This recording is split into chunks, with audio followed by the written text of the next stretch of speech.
Alhamdulillahi Rabbil Alamin, wassalatu wassalamu ala ashrafil anbiya'i wal mursalin Sayyidina Muhammadin wa ala alihi wa ashabihi ajma'in. Alhamdulillahilladzi arsala rasulahu bil huda wa dinil haqq liyuzhirahu ala ad-din kullihi walau karihal kafirun walau karihal musyrikun. Allahumma la ilma lana illa ma 'allamtana innaka antal alimul hakim. Allahumma 'allimna ma yanfa'una wanfa'na bima 'allamtana waj'alna minar rasyidin. Alhamdulillah, para jemaah yang dimuliakan Allah, bapak-bapak, ibu-ibu, saudara-saudaraku sekalian yang dimuliakan Allah Subhanahu wa ta'ala, mari kita memanjatkan puji serta syukur kepada Allah atas semua nikmatnya, rahmatnya dan hidayahnya. Nikmat kesehatan, kesempatan, terlebih-lebih nikmat iman dan nikmat Islam. Semoga kita selalu berada dalam hidayahnya, tetap istiqamah menjalankan seluruh perintah-perintahnya dan menjauhi segala larangan-larangannya. Allah mengingatkan kita semuanya dalam satu ayat yang sangat mudah dipahami. Wa'bud rabbaka hatta ya'tiyakal yaqin. Sembahlah Tuhanmu sampai datang kepadamu kematian. Maka kita tidak boleh berhenti menyembah Allah Subhanahu wa ta'ala. Tidak boleh berhenti untuk melakukan kebaikan demi kebaikan sampai datang kematian.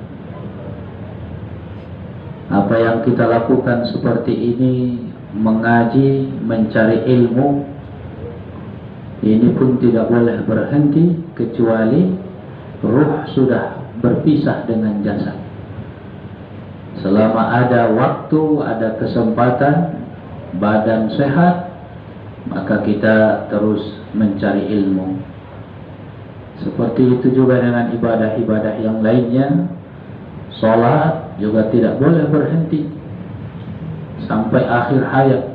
Puasa juga seperti itu, membaca Al-Quran juga seperti itu, berinfak, bersedekah,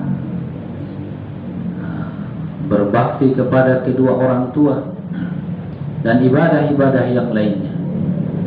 Sehingga hidup kita untuk Allah, dari Allah dan untuk Allah. Inna lillahi wa inna ilaihi raji'un.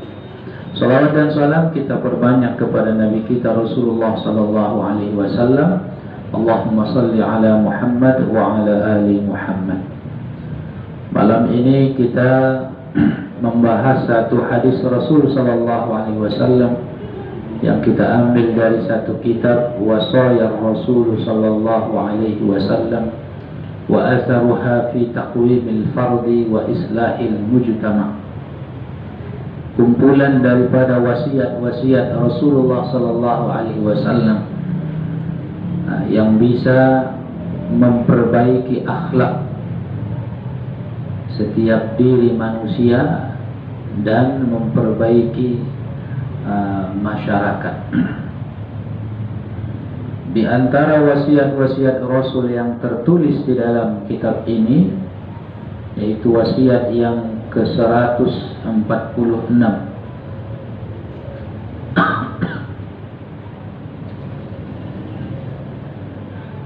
Hadis ini mungkin di antara kita sudah pernah mendengarkannya atau mungkin membacanya, yaitu wasiat-wasiat Rasul yang diabadikan dalam hadis Rasul sallallahu alaihi wasallam yang diriwayatkan oleh Al-Imam Al-Bukhari dari seorang sahabat yang bernama Abu Hurairah. An Abi Hurairah radhiyallahu anhu 'anil Nabi sallallahu alaihi wasallam qala, dari Abu Hurairah radhiyallahu anhu, dari Nabi sallallahu alaihi wasallam, beliau bersabda, ijtanibu as-sab'al mubiqat. Ijtanibu, kalian hindari, kalian jauhilah 7 yang bisa menghancurkan dan membahayakan diri kalian di dunia wal akhirah, di dunia dan di akhirat. Kalian jauhilah 7 perkara yang bisa membahayakan diri kalian di dunia dan di hari akhirat, yang bisa menghancurkan kalian di dunia dan di akhirat. Qalu ya Rasulullah wa ma hunna. Para sahabat dengan antusias bertanya, ya Rasulullah, apa yang 7 itu? Kenapa para sahabat langsung menanyakan? Karena mereka tidak ingin terjerumus kepada yang 7 ini. Kata-katanya saja tadi ngeri. As-sab'al mubiqat, 7 hal yang bisa menghancurkan, membahayakan diri kita di dunia dan di hari akhirat. Tentu para sahabat cepat-cepat ingin tahu apa yang 7 itu. Nah, kita pun seharusnya cepat ingin mengetahui apa sesungguhnya yang 7 itu, sehingga Rasul membuat bahasanya bahasa yang membahayakan, al-mubiqat. Dalam bahasa Arab, bahaya itu banyak istilahnya, tapi dari sekian banyak bahasa Arab daripada bahaya, al-mubiq itu adalah menunjukkan bahaya yang sangat besar, bahaya yang dahsyat. Sebagaimana bahaya itu ada tingkatan-tingkatannya. Tapi kalau disebut dengan al-mubiq, al-mubiqat jamaknya, itu adalah bahaya besar di antara bahaya-bahaya besar. Maka para sahabat wajar mereka antusias bertanya, apa yang 7 itu ya Rasulullah? Qala, Rasulullah bersabda, asyirku billah. Nah, pertama syirik kepada Allah. Yang kedua wasihru, sihir, mempraktekkan sihir. Bukan artinya orang terkena sihir, artinya mempelajari lalu mempraktekkan sihir. Nah, itu yang bahaya itu. Kalau orang yang terkena sihir, itu namanya korban zalim, yang terzaliminya itu. Nah, ini yang menzalimi seseorang dengan praktek sihir. Yang ketiga, wa qatlun nafsil lati harramallahu illa bil haqq. Membunuh jiwa, membunuh seseorang yang diharamkan oleh Allah, kecuali membunuh yang dibenarkan. Tentu ada membunuh yang dibenarkan, nanti kita jelaskan dalam penjabarannya. Kemudian yang keempat, wa aklir riba, memakan riba. Nah, ternyata memakan riba atau terjerumus ke dalam riba masuk kepada 7 daftar bahaya yang paling besar. Kemudian yang kelima, wa akli malil yatim, memakan harta anak yatim. Yang keenam, wa tawalli yaumaz zahaf, lari dari perang, lari dari jalan Allah, lari dari perang. Dan yang terakhir, wa qadful muhsanatil mu'minatil ghafilat, menuduh wanita-wanita mukminah berzina, menuduh wanita-wanita muslimah berzina. Ini termasuk 7 bahaya yang paling besar yang disebutkan dalam hadis ini.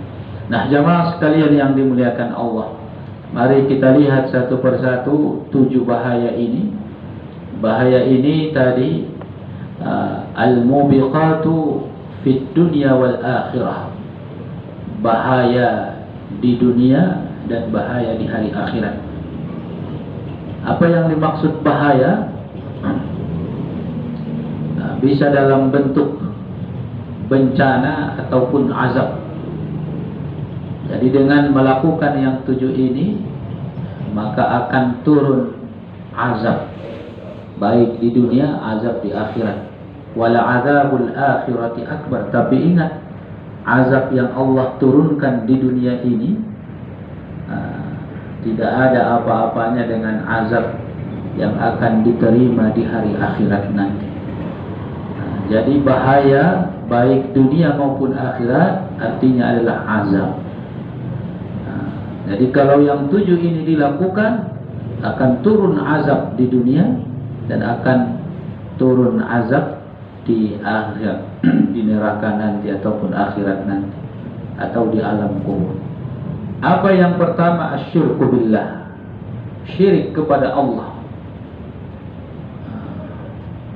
Kalau kita lihat di akhir zaman ini jamaah sekalian, banyak orang yang melakukan kesyirikan tapi serasa tidak berdosa. Ini bahaya ini. Syirik itu an taj'ala lillahi niddan wa huwa khalaqaka. Menjadikan bagi Allah tandingan ataupun sekutu. Menjadikan bagi Allah tandingan ataupun sekutu. Menyerupakan Allah dengan makhluk, itu adalah kesyirikan. Maka hakikatus syirki ay ya'budal makhluqa kama ya'budallah. Ada seseorang menyembah makhluk sebagaimana dia menyembah Allah. Nah, ini syirik. Dia seorang muslim, dia menyembah Allah. Ketika ditanya siapa Tuhanmu, Allah. Tapi di sisi lain dia menyembah makhluk lain. Nah, ini syirik. Misalnya dia menyembah batu.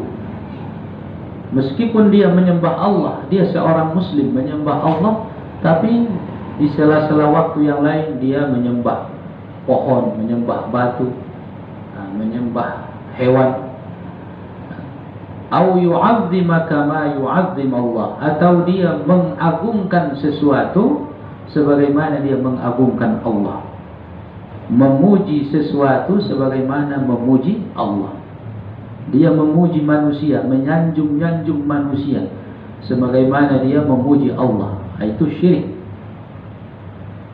Boleh memuji manusia, tapi tidak boleh kita menyamakan manusia dengan Allah dalam hal pujian. Makanya sebagian ulama mereka tidak berlebihan dalam memuji Rasul sallallahu alaihi wasallam. Untuk mengatakan sayyidina saja mereka sangat berhati-hati. Dalam rangka apa itu? Dalam rangka supaya berhati-hati agar tidak terjerumus ke dalam kesyirikan. Jadi alasannya sebenarnya baik. Mungkin di saat itu karena ada orang yang melampaui batas dalam menyanjung memuji Rasulullah, seolah-olah mereka menuhankan Rasulullah, sehingga sebagian ulama di saat itu tidak membolehkan mengatakan sayyidina. Jadi ada alasan tertentu. Walaupun sebenarnya mengatakan sayyidina, habibina, syafi'ina tidak masalah. Tapi kalau mengatakan sayyidina, habibina, syafi'ina, maulana, itu bisa membuat kita menyanjung Rasul seperti menyanjung Allah. Itu syirik. Au yushabbiha bi syai'in minal makhluqat, atau menyerupakan sesuatu dengan Allah Subhanahu wa taala, maka ini adalah kesyirikan. Jadi jemaah sekalian, banyak orang menganggap dia belum terjerumus ke dalam syirik, kesyirikan, padahal sudah terjerumus. Karena dalam pikirannya atau pengetahuannya, supaya seseorang itu disebut syirik ketika dia menyembah sesuatu secara zahir, atau ketika dia mengatakan Tuhan itu bukan hanya satu. Padahal jemaah sekalian, syirik itu pintu-pintunya banyak. Banyak pintu-pintu kesyirikan. Maka syirik itu bermacam-macam. Kesyirikan itu bisa masuk lewat pintu doa, maka disebut oleh para ulama syirkut doa. Ada orang berdoa, pada dasarnya berdoa itu ibadah, ibadah berpahala. Tapi kalau seseorang itu berdoa kepada selain Allah, dia sudah syirik. Ad-du'a li ghairillah, berdoa kepada selain Allah. Dia membentuknya berdoa kepada selain Allah. Berdoa dia misalnya kepada malaikat. Wahai malaikat, kabulkan doaku. Wahai malaikat Jibril, kabulkan doaku. Berdoa dia kepada orang mati. Kaya tu kuburana, merdoa ya tualak namate. Oh sianu, oh Tuan Syekh, anak saya sekarang sedang sakit. Obatilah dia, kabulkanlah doaku. Ini syirik.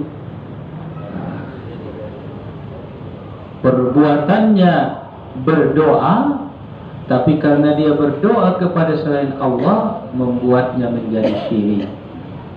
Ad-du'a li ghairillah. Syirik itu juga bisa masuk dalam hal niat, disebut dengan syirkun niyati wal qasd. Bagaimana bentuk syirik dalam hal niat? Menunjukkan atau mempersembahkan ibadah kepada selain Allah. Berkurban, kita menyembelih seekor kambing ataupun sapi, kita niatkan untuk Allah. Jadi ibadah itu diperuntukkan untuk Allah. Ada seseorang berkorban, tapi korban ini diperuntukkan bukan untuk Allah. Ini syirik. Disembelihnya kambing lalu dibuang ke laut, dipersembahkan untuk penjaga laut. Ini syirik, sudah kafir itu. Disembelih seekor ayam lalu dibuang ke lembah, dipersembahkan ayam ini kepada penghuni lembah, penghuni gunung, penjaga gunung. Ini bentuk sesajen atau tumbal. Jadi mempersembahkan sesajen tumbal itu adalah kesyirikan. Kenapa? Karena dia mempersembahkan sebuah ibadah ataupun ritual kepada selain Allah. Ada orang sholat, tapi sholatnya ini dia persembahkan untuk sesuatu, maka itu syirik. Dia melakukan sholat 1000 rakaat, tapi sholat ini dipersembahkan untuk kekebalan. Jadi dia sholat 1000 rakaat supaya kebal. Berarti dia mempersembahkan ibadahnya ini kepada selain Allah. Itu syirik. Jadi namanya syirkun niyah. Semua ibadah kita hanya boleh kita persembahkan kepada Allah Subhanahu wa taala. Seorang suami mempersembahkan sesuatu kepada istrinya, dia lakukan sesuatu ini demi istrinya, itu juga syirik. Jadi syirkun niat namanya. Dan betul-betul ala ustaz warna peniat dan bopola biaya. Orang tidak tahu, tapi Allah Maha tahu. Apalagi perkara iman ini adalah perkara hatinya ini tersembunyi. Ada syirkut ta'ah. Bagaimana bentuk syirkut ta'ah? Ketaatan kepada selain Allah dalam mengharamkan yang halal dan menghalalkan yang haram. Ini juga syirik. Ketaatan kepada selain Allah, saking taatnya dia kepada selain Allah ini, lalu dia berani mengharamkan yang Allah halalkan dan menghalalkan yang Allah haramkan. Contohnya ada seseorang yang berani menghalalkan zina. Itu sudah syirik, bukan sekedar dosa, tapi dia sudah terjerumus ke dalam kesyirikan dan dia sudah kafir. Kenapa? Karena tadi kita jelaskan kesyirikan itu menjadikan bagi Allah tandingan atau sekutu. Siapa yang berhak menghalalkan dan mengharamkan di dunia ini? Hanya Allah. Kalau Allah sudah mengharamkan, lalu ada orang yang menghalalkan, berarti dia sudah menandingi Allah. Allah katakan zina itu haram, robayoi, zina itu halal. Jadi berarti dia sudah menandingi Allah, menyekutui Allah. Ini berarti syirik, syirkut ta'ah namanya. Akhir-akhir ini ada orang yang mengatakan siapa yang mengharamkan homoseksual itu haram, maka sungguh dia telah membuat pernyataan yang gegabah, yang aneh. Justru hukum Allah itu disalahkan. Tentu laki-laki dengan laki-laki itu adalah kaum umatnya Nabi Lut. Semua ulama mengatakan haram, dosa besar. Kalau ada orang yang berani menghalalkan nikahan sesama jenis, maka dia telah menandingi Allah. Berarti dia telah berbuat kesyirikan. Dia berani menghalalkan yang haram, mengharamkan yang halal demi untuk ketaatan kepada makhluk. Mungkin ketaatan kepada bosnya, ketaatan kepada seseorang supaya turun dana, dapat uang dan lain-lain sebagainya. Itu sudah syirik. Kalau di mata Allah sudah kafir itu. Meskipun KTP-nya masih Islam, bergaul dengan orang Islam, bahkan datang dia ke masjid sholat berjamaah, tapi sudah kafir dia. Kemudian ini juga yang paling sulit, syirkul mahabbah. Kesyirikan yang menyusup ke tengah-tengah masyarakat dalam hal cinta. Bagaimana bentuk syirkul mahabbah? Mencintai sesuatu seperti mencintai Allah, atau bahkan melebihi cintanya kepada Allah. Ini syirik. Misalnya ada seseorang, dia mencintai istrinya sama dengan cintanya kepada Allah, berarti dia telah menyekutukan Allah. Kenapa menyekutukan Allah? Dia telah menyamakan istrinya dengan Allah.